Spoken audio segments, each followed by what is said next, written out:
Batman Arkham Asylum. I figured if I'm going to start a little mini-series here on the channel, I might as well start where the franchise began, which was at Batman Arkham Asylum. Today, we are going to be going over the good, the bad, and the ugly. So this is a little series I'm going to be doing for each of the 4 games, so I'm essentially going to be listing one thing this game did really, really well, one thing that this game did that was really, really bad, and one thing that was just straight up ugly. Now, I want to preface this by saying, ugly doesn't necessarily mean bad to me, at least the way that I'm going to be using it. It's just something that could be seen as a bit dark and something that, you know, is either a very, very touchy topic in day-to-day life, or is just something that's just straight up gory, bizarre, or straight up ugly. But that doesn't necessarily mean it's a knock on the game. That doesn't necessarily mean it's an overall bad thing, but I just thought this would be a very cool video idea, and I'm going to be doing this for the 4 Batman Arkham games. So if you guys enjoyed this video,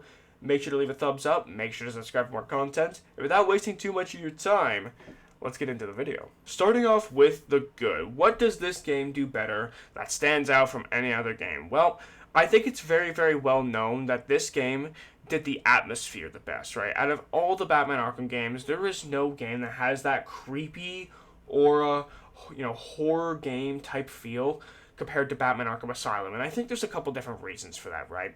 First of all, you're in an asylum. That in itself can be straight up creepy. If you ever see like videos of people who go to like abandoned asylums and the creepiness to it, that is one thing, right? And even though Batman Arkham Asylum, even though the asylum itself isn't necessarily abandoned, it sure feels that way, with there being a lack of doctors, which they might have been evacuated from the island, I guess. I'm not 100% sure, actually, where most of the doctors are in this game, but it seems like this place is just straight up overrun, and it was by the Joker, but even without the Joker and his thugs, all these, I don't want to call them insane people, but the people at the asylum, yes, they are very, very creepy. They are a typical, what an insane person would look like, and you are always on edge every time you're around them. But it's not even just that, but it's the overall setting. Every single building has some sort of creepiness or mysteriousness to it, you know? When you go down to the sewers, that's just straight up disturbing down there, having to deal with this massive crocodile trying to kill you.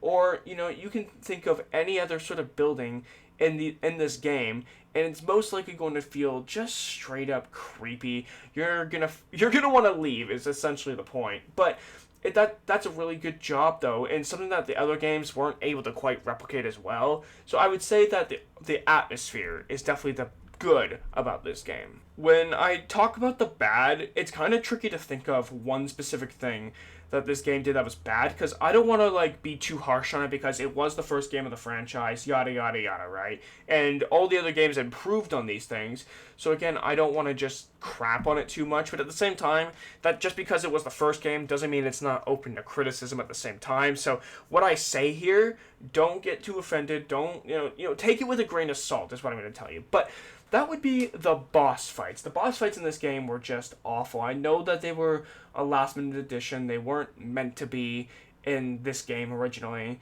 However, I'm not a huge fan of the boss fights in this game, mostly because of how repetitive they are. It's the same thing over and over and over again. Like, even Bane is pretty repetitive. He's just a little bit more overpowered compared to them, but he's not even overpowered, but he's more powerful than the other Titans, but he's essentially the same thing. And don't even get me started on that Joker boss fight. That is probably the worst boss fight in the entire franchise. Like, I don't think that there's a single boss fight that's worse than that. And the game would have been better off without it. If it was just a cutscene at the end where Batman's beating up Joker, that would be better than what we got here. But again, like I said, I don't want to be like too harsh on it, because it was the first game of the franchise.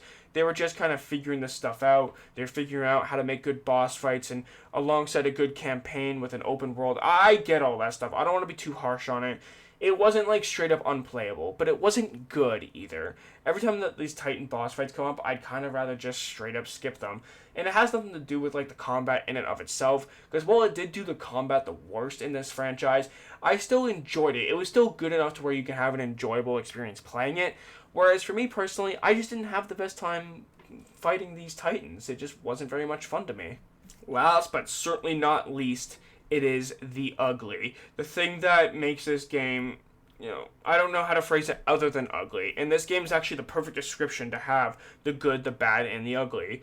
And like I said, the ugly, it's going to be a bit of like a touchy subject, but the ugly is Batman's mental health. And it's going to be a common theme that you're going to see throughout the course of the franchise. But it's not just Batman's mental health, it's on top of the Scarecrow sections, him being gassed by the fear toxin. Those two things combined, making Batman relive these harsh, awful, traumatizing memories of what happened to his parents, and on top of that, having to go through these creepy, scary. It kind of goes back to that aura of what I mentioned earlier of the atmosphere that also ties into these Scarecrow sections.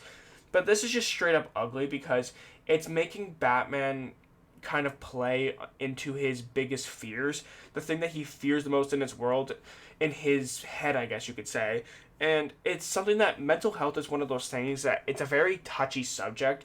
It can be very tough to kind of talk about this stuff. And I think that with Batman specifically, because he's such a big macho man who can deal with anybody, he's the world's greatest detective, he's such a smart guy, that it kind of a bit of a dark theme that he has all these fears to deal with, and it seems like he doesn't have anyone to talk to about it, or that he doesn't want to talk about it and get it out himself. And it's a very dark theme, like I kind of said before, and it's something that's been underlying throughout the course of the entire franchise. And I said it's a common theme, but it's also something that kind of gets overlooked, I think, a lot of times when you talk about the Batman Arkham franchise. It's just Batman's mental health.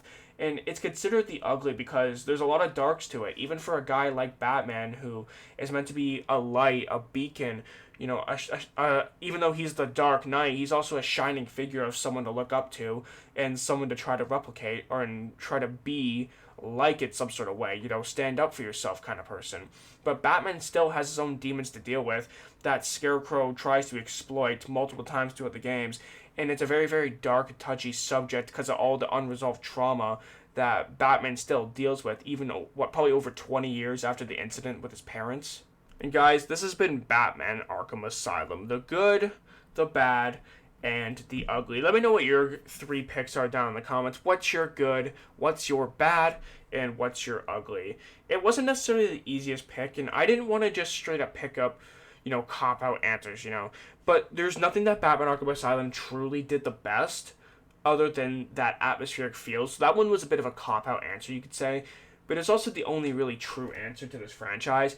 As well as when I picked the bad, there are a few things I could have went to. But like I said, I didn't want to be too harsh on it because it was the first of the franchise. So it kind of had a lot of stuff to work out. And it still did a very good job. It's just that the boss fights for me are just kind of a pass, in my personal opinion, okay? Don't take the things I say, though, too personally or too harshly. And this game didn't do a lot bad. That was just the worst of what I could pick. And the ugly, like I said, the mental health thing is a very, very touchy subject. Anybody out there who is struggling, please talk to someone, please get help. It's always a better alternative than harming yourself or even taking your own life in some cases, alright? So I just wanted to touch on that really quickly for you guys. Thank you guys so much for watching. If you guys enjoyed, make sure to leave a thumbs up. Make sure to subscribe for more content. And for Batman Arkham Cities, good, bad, and ugly will probably be coming out sometime in the next week. So thank you so much for watching, and I'll see you guys later. Peace!